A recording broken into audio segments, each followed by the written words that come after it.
Hey there, and welcome back to Dementia Care Hub. I'm Kristen Galloway, licensed occupational therapist and dementia care specialist.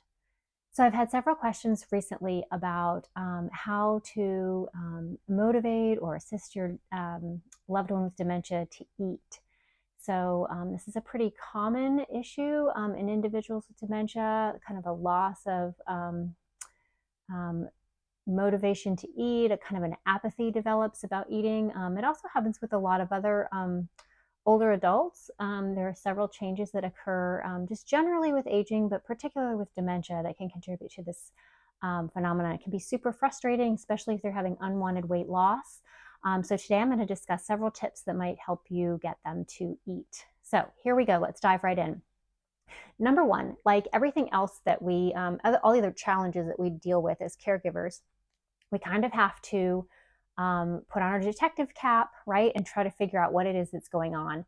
So not everyone with dementia is the same. They don't all have the same symptoms. That's why we call them individuals with dementia. They all have different symptoms. They present differently and maybe even are different on different days. So what is going on with them that is making them not want to eat? So there are several things that we can look at initially to try to get to the bottom of it. And number one is pain. So is there something that's going on in their mouth, changes in their teeth or their gums that is causing them pain when they're eating? It may be that some crunchy or hard foods are just too difficult to eat. If they have loose teeth or inflamed gums, this can be very painful and uncomfortable. So the first step to preventing pain with eating would be to make sure that they get regular dental checkups and practice good oral hygiene.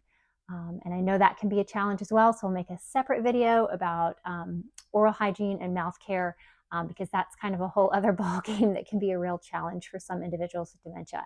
But go ahead and see if you can find a special needs dentist in your market if you're having trouble getting them to a regular dentist or there's some pushback there. Or you think because of their cognitive challenges that might be a real struggle, look and see if there's a special needs dentist in your market. We have a fabulous one here locally that I often refer patients to, and it's super helpful if you can find someone who knows how to work with an individual with dementia as far as oral care. So two, along with normal aging and also with dementia, we can have changes in taste, right? Or the perception of how something tastes or feels in your mouth. So this can lead to, like I said, changes in taste or also changes in textures that they maybe prefer or don't prefer. And so you might have to experiment a little bit with different types of seasoning, maybe taking some seasonings out or trying different seasonings that you think might be a little more enticing to them. Sometimes spicy is better, sometimes not so much. Sometimes a little teeny bit extra salt if that's okay in their diet, or a little bit of some kind of sweetener. Again, if that's okay in their diet, they're not diabetic or some other reason why they can't have that. Sometimes that can go a long way towards just making food a little bit more palatable for them. And also paying attention to textures. So as we age, sometimes textures are hard to process or become a little bit off-putting for some people. So if you're used to using, for example, like a chunky tomato sauce, and that is not particularly welcome anymore, maybe trying to find something that's smooth or puree it all the way down so it's nice and smooth. So just a couple of tips there with taste and texture. And then the next tip that I'm going to offer is, are they frustrated, right? Are they refusing to eat because they're frustrated at some level? So one of the first things that I look at is, how about shoulder, elbow, wrist range of motion, neck range of motion? Are they able to get the food from their plate to their mouth without limitations or without pain? So again, looking at that. And also grip strength. Are they able to, and some individuals with some types of dementia have tremors. So are they able to get the food onto the fork and up to their mouth without spilling, without becoming frustrated? Do they even have enough grip strength to hold on to a cup that has, a fair amount of liquid in it? Might be a little bit heavy.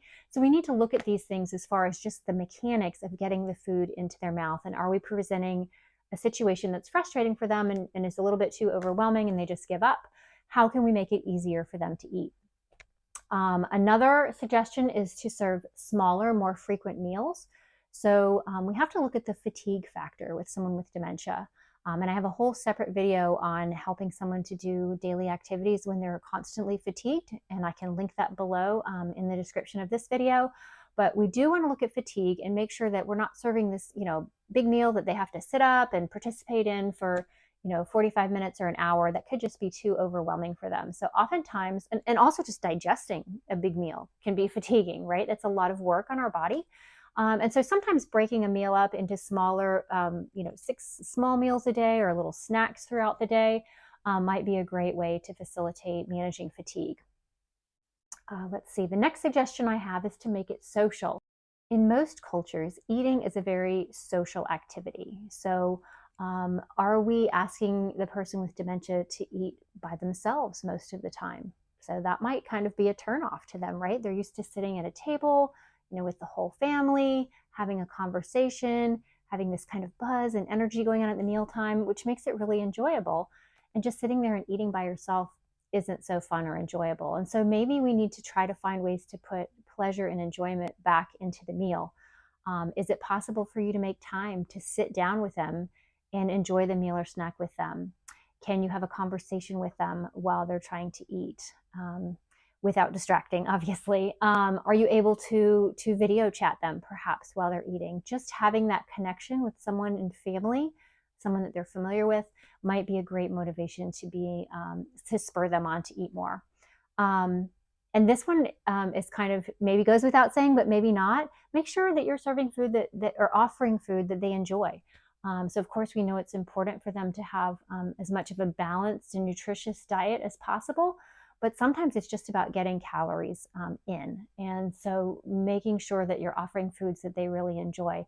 And again, if it's something that they used to enjoy, but it's become difficult for them to eat, can we offer it in a different format? Can we offer it as a smoothie or a shake or some kind of softer food that is easier for them to eat? And lastly, to use visual supports. So sometimes with the vision changes that go on in dementia, it's very difficult for them to see items that don't have good contrast. So making sure that the plate is sitting on a contrasting surface. So dark table, light plate, light placemat, dark plate. And then also on the plate itself, is the food, is there contrast between the plate and the food? Example, white mashed potatoes on a white plate may be hard for some individuals to see. So again, providing that visual contrast for them. And then also making sure that the food or the plate is in their field of view. So I've talked about this in another video about how a lot of individuals with dementia tend to lose peripheral vision, especially as they advance through the disease process, particularly in this lower visual field. And so if their plate is sitting on the table right in front of them and they've lost this lower visual field, they might not even see the plate. And so you may have to raise it up or move it out a little bit farther so that it's within their visual field and they can actually see that the food is there, which will prompt them to eat. And then finally, as far as a visual cue, leaving small snacks and something to drink out and available to them throughout the day, just seeing that there's something there to eat or drink might prompt them to take a sip or take a bite of something that you've left out for them. So hopefully that helps give you some great ideas for making eating a more interactive and pleasurable experience for them.